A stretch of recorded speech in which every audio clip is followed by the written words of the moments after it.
We must lay hold of the fact that economic laws are not made by nature. They are made by human beings. Favor comes because for a brief moment in the great space of human change and progress some general human purpose finds in him a satisfactory embodiment. Art is not a treasure in the past or an importation from another land, but part of the present life of all living and creating peoples. The overwhelming majority of Americans are possessed of two great qualities: a sense of humor and a sense of proportion. No group and no government can properly prescribe precisely what should constitute the body of knowledge with which true education is concerned. No government can help the destinies of people who insist in putting sectional and class consciousness ahead of general weal. Here is a mysterious cycle in human events. To some generations much is given. Of other generations much is expected. This generation of Americans has a rendezvous with destiny. I believe that in every country the people themselves are more peaceably and liberally inclined than their governments. Prosperous farmers mean more employment, more prosperity for the workers and the businessmen of every industrial area in the whole country.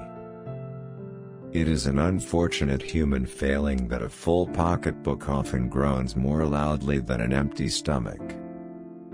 But while they prate of economic laws, men and women are starving. We must lay hold of the fact that economic laws are not made by nature. They are made by human beings. In our personal ambitions we are individualists. But in our seeking for economic and political progress as a nation, we all go up or else all go down as one people. Take a method and try it. If it fails, admit it frankly, and try another. But by all means, try something.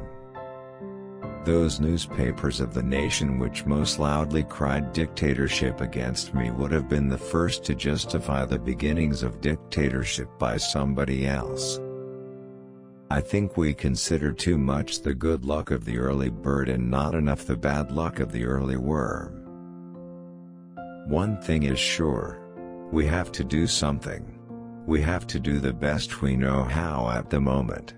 If it doesn't turn out right, we can modify it as we go along.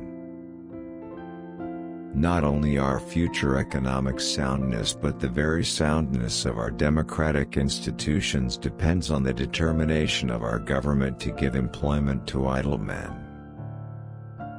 The test of our progress is not whether we add more to the abundance of those who have much, it is whether we provide enough for those who have little. True individual freedom cannot exist without economic security and independence. People who are hungry and out of a job are the stuff of which dictatorships are made. Human kindness has never weakened the stamina or softened the fiber of a free people. A nation does not have to be cruel to be tough.